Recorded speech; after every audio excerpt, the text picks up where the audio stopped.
부활하면은 따라오는 말은 승리입니다. 승리. 부활하면 승리입니다. 근데 그 승리가 어떤 데 대한 승리인지 잠시 제가 간단하게 소개하겠습니다. 첫 번째, 예수님의 부활은 죽음의 권세에 대한 승리입니다.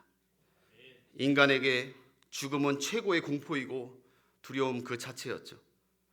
인간이 수천조를 주고 아무리 힘센 사람이라 하더라도 절대 이길 수 없는 두려움이 바로 그 죽음입니다.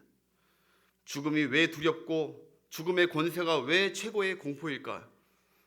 바로 사람에게는 영혼이 있기 때문입니다. 영혼. 그 영혼의 특징이 무엇이냐? 영원히 살고 싶은 본능입니다. 그런데 죽음이란 어떤 것입니까? 영원히 사는 것을 못하게 끝나고 멈추게 하는 것을 바로 죽음이라고 생각하기 때문에 영혼은 벌벌 떠는 것입니다. 영원하길 바라는데 그것이 끝나버리면 어쩌지 하는 것들은 자동적으로 우리에게 두려움으로 다가옵니다.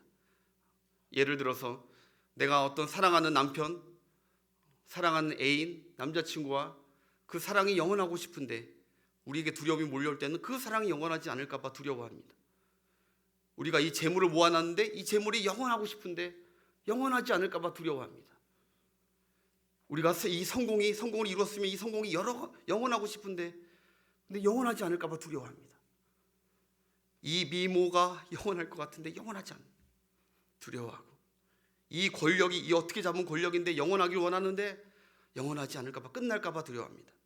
내 건강도 영원하길 바라는데 끝날까 봐 두려워하고, 내 행복도 끝날까 봐 두려워하고, 내 자식과의 만남과 관계도 끝날까 봐 두려워하는 것이 영혼을 가진 인간들의 특징입니다. 그런데 죽음이 의미하는 것은 아까 얘기했듯이 끝, 멈춤, 이별, 사라짐입니다. 죽음이란 것은 아까 얘기했듯이 모든 것을 영원하기를 원하는 그 모든 것들을 몽땅 단숨에 끝장나게 하는 권세가 죽음에 있습니다. 그래서 죽음의 권세가 인간에겐 제일 두렵고 공포스럽죠. 그런데 우리 구주 예수 그리스도께서 죽음을 이기시고 부활하셨습니다. 할렐루야. 그래서 죽음이란 관문은 이제 더 이상 멈춤과 스톱이 그런 게 아니라 잠시 우리가 옷가게에서 옷을 갈아입듯이 우리 썩지 않을 몸을 입기 위해서 이 썩어질 몸을 버리고 썩지 않을 몸을 입기 위해서 하는 죽음이 관문이고, 또 잠시 자다 깨는 과정일 뿐이어서 성경에 보니까 잔다고 하는 표현이 많습니다.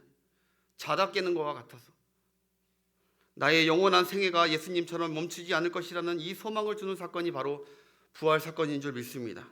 그래서 예수님의 부활은 죽음의 권세를 이긴 유일한 역사적 사건이고, 예수 안에 죽은 자는 예수님과 함께 영원한 몸으로 부활한다는 그 소망으로 사시길 주의 이름으로 축복합니다. 두 번째, 이 부활은 죄의 권세에서 승리입니다. 우리는 존재론적으로 아까 얘기했듯이 영원을 사모하는 그런 마음이 있는 것과 동시에 우리 인간은 존재론적으로 죄인입니다. 죄에서 반드시 그 죄는 형벌이 따라오고, 성경은 그 죄값은 사망이라고 했습니다. 죄를 지으면 두렵습니다. 성경에 하나님께서 사망의 원인인 이 죄를 사함받는 길을 하나님께서 말씀하셨습니다. 한 예를 보여주면은 이스라엘에 1년에 한 번 대속죄일이 있습니다. 대속죄일에는 대제사장이 두 마리 양을 가지고 하나는 아사셀 양으로 보내고 죽여서, 그리고 하나는 그 양을 죽여서 그 피를 가지고 지성소 안으로 들어가는 것입니다. 근데 대제사장이 지성소 안에 들어갈 때 두렵고 떨림으로 들어갑니다. 거기서 죽을까 봐. 하나님이 죽인다고 했거든요. 거룩하게 못 들어오면 죽인다고 했습니다. 죄를 청산하지 않으면 어린 양의 피로. 그런데 그렇게 해서 지성소에서 대속죄 제사를 드리고 거기서 제사에게서 나와서 대제사장이 살아서 나오면은 이스라엘이 우리의 모든 죄가 다 사해졌다는 그게 확증입니다. 그래서 선포를 하면 이스라엘 백성들이 환호하는, 그때부터 축제가 일어나는 거예요.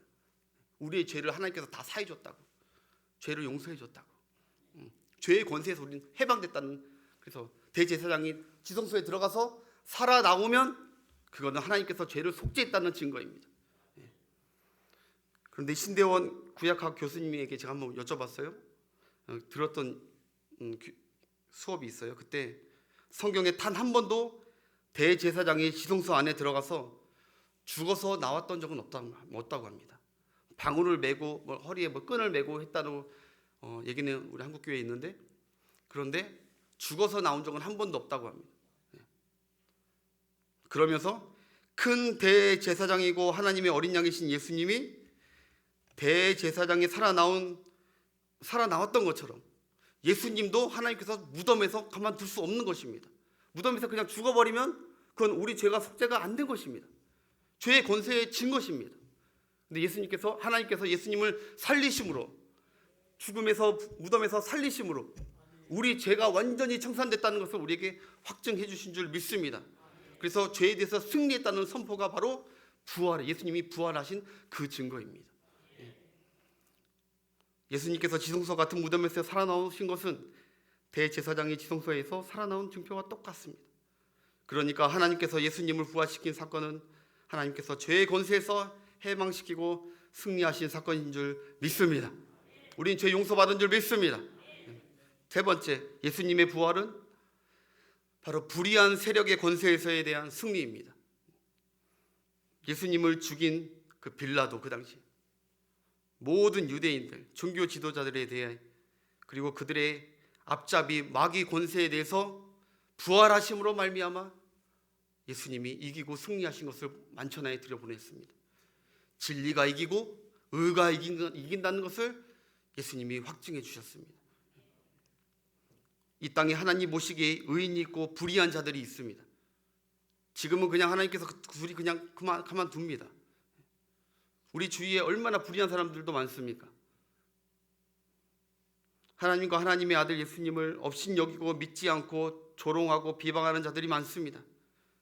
그 불의한 자들에게 예수님의 부활은 하나님이 끝내 누가 승리하는지 보여주신 승리의 증표인 줄 믿습니다. 우리도 믿음 생활하면서 우리를 조롱하고, 그때 초대교회 예수님의 부활의 증인을 그 초대교회 성도들처럼 우리도 이 땅에 살아가면서 우리 후대도 똑같을 겁니다. 그리스도의 복음을 전하는 그곳에는 언제든지 불의한 세력들의 핍박과 그리고 공격이 있을 것입니다. 우리를 조롱하고 성도와 교회를 핍박하는 악하고 불의한 자들 속에서 우리는 살아가고 있습니다. 그게 현실입니다. 그 모든 판결과 결과는 결국 나중에 장차 부활로 입증될 것입니다. 그 믿음 붙들고 사시길 바랍니다. 당장 내가 보이는 것 없고 의인이 멸망하는 것 같고 불의한 자들이 흥하는 것 같지만 그렇지 않다는 거예요. 하나님께서 예수를 죽인 자들은 다 심판하시죠. 여러분, 그리고 끝내 우리 주님께서 재림하시는 날 명백히 드러난다는 거예요. 부활이 곧 승리의 증표인 것을. 그들에겐 부활이 없습니다. 심판과 영멸할 땅을 치면서 후회하게 될 것입니다. 우리를 보면서 너희들이 이겼다고 땅을 치면서 후회할 것입니다. 우리가 미련하고 우리가 불의하고 우리가 지옥 가도 마땅할 자들이라고 토설하게 될 것입니다. 우리는 영원한 부활의 몸으로 그들에게 통쾌하게 복수하게 하시는 승리의 사건이 이 부활 사건인 줄 믿습니다. 요한복음 16장 33절에서 그래서 우리 예수님이 당당하게 이렇게 얘기했습니다. 우리에게 하시는 말씀입니다. 함께 읽겠습니다. 이것을 너희에게 이르는 것은 너희로 내 안에 평안을 누리게 하려 함이라. 담대하라, 내가 세상을 이기었노라. 할렐루야. 담대하게 우리 주님의 부활의 신앙을 가지고 세상을 이기면서 나아가는 여러분 되시길 바랍니다. 마지막 네 번째로, 부활은 이 땅에서 임마누엘의 기쁨으로 승리하게 합니다.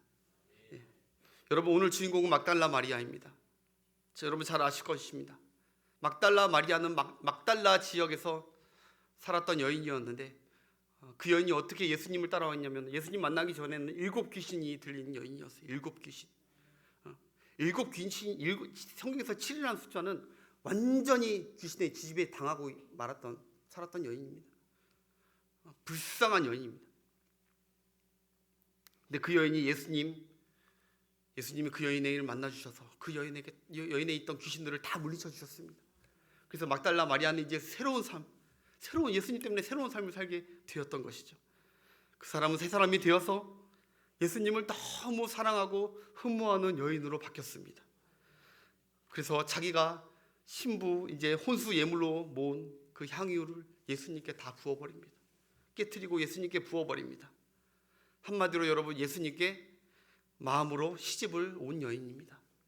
그 여인은 예수님이 십자가 죽음 그 끝까지 함께한 여인이 지난 금요일날 얘기했듯이 막달라 마리아입니다. 그렇게 얼마나 예수님을 사랑했는지 모릅니다.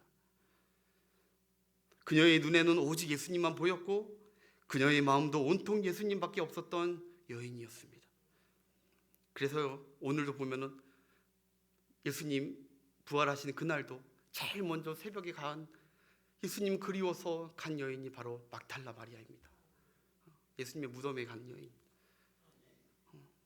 그런데 오늘 예수님 무덤에 왔는데 이 여인이 보니까 돌이 옮겨지니까 놀랄 정도로 돌이 옮겨져 있는 거예요. 예수님의 시신이 보이지 않는 것입니다. 펑펑 울면서 펑펑 울었어요. 절망하고 있었습니다. 그 여인은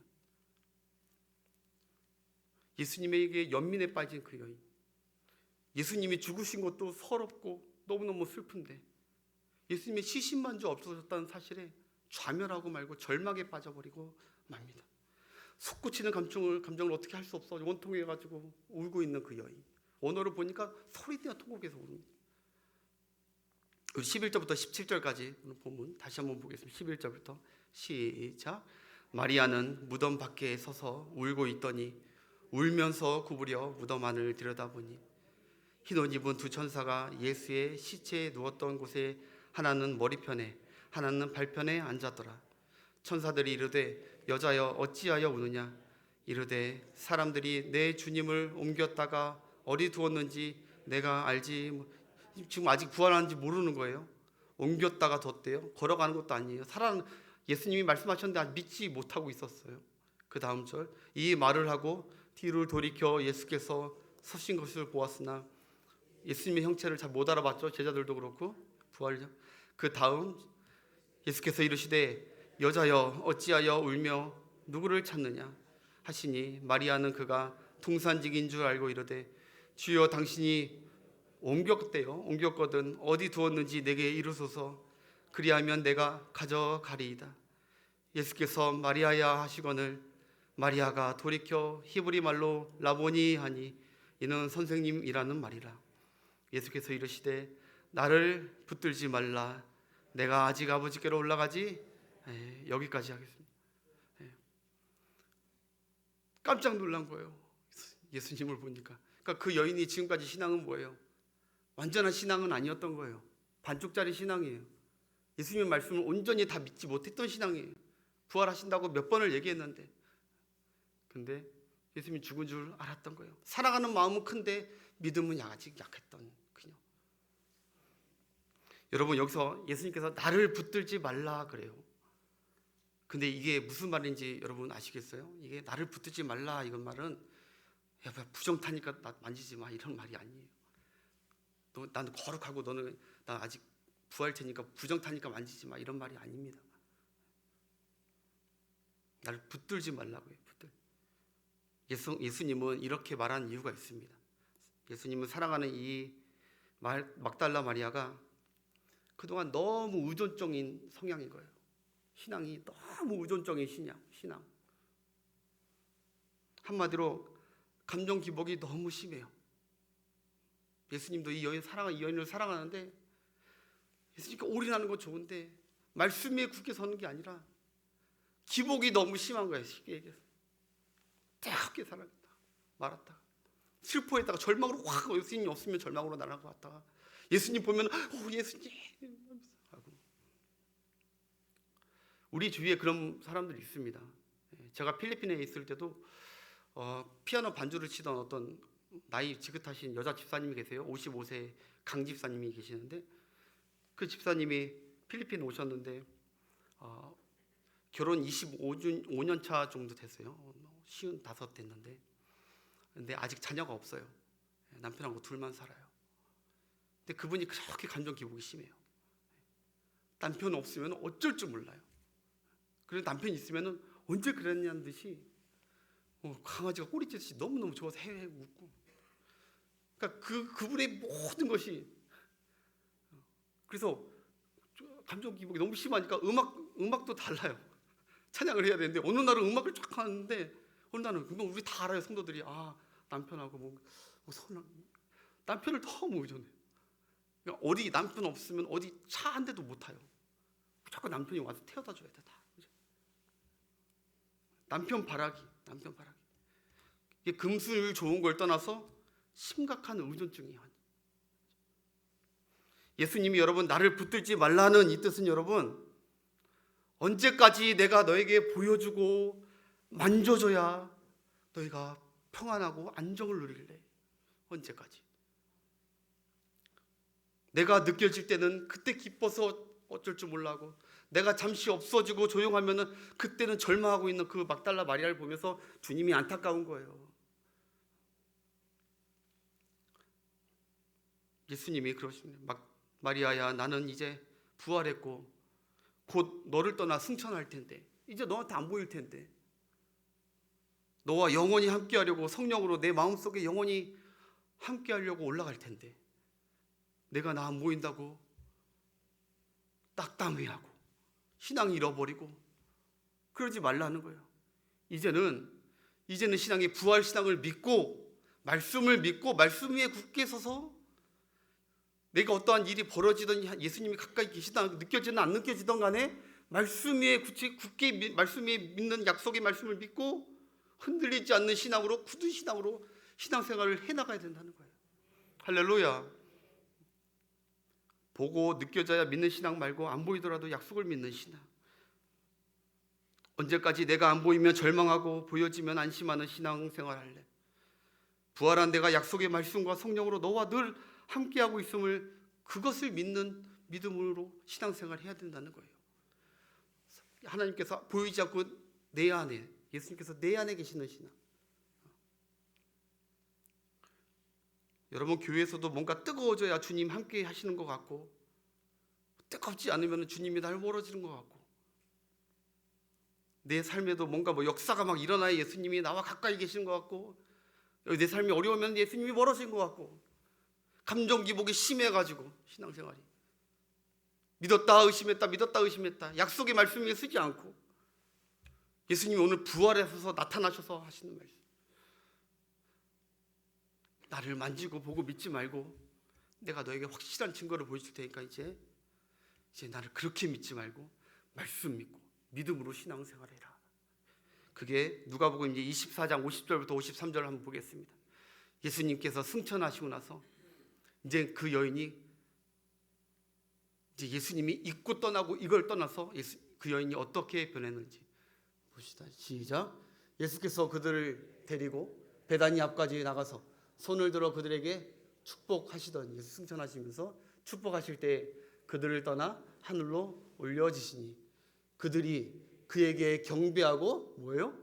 큰 기쁨으로 예루살렘에 돌아가 늘 성전에서 하나님을 찬송하느니라. 아멘. 예수님이 그때 계셨을 때 그때 평안하고, 안 계시면 불안했던 이 제자들과 이 막달라 마리아 여인이 예수님이 승천하시고 다시 오겠다 하는 그 약속 믿고 너희들과 영원히 함께하는 임마누엘이 나 예수니까, 반드시 올 거니까, 이 약속도 지킬 거니까, 그러니까 절망하고 두려워하지 말고 믿음 지키고 약속 위에 신앙에 굳건히 서서 신앙생활을 하고 있어라. 할렐루야. 이 말씀이 오늘 부활절 새벽에 저와 또 여러분에게 주시는 하나님의 말씀인 줄 믿습니다. 세상이 풍파가 어떻든 저쨌든 교회가 뭐 어떻게 하든 뭐든 목사가 그렇게 뜨겁든 말든 그거 관여하지 마시고, 여러분들 하나님의 말씀 반석 위에 굳건하게 딱 쓰셔서 요동하지 마시고 감정 기복하지 마시고 하나님만 바라보면서 내 안에 계신 예수 그리스도만 바라보시면서 부활 신앙으로 승리하며 사시는 여러분 되시길 축복합니다. 기도하겠습니다.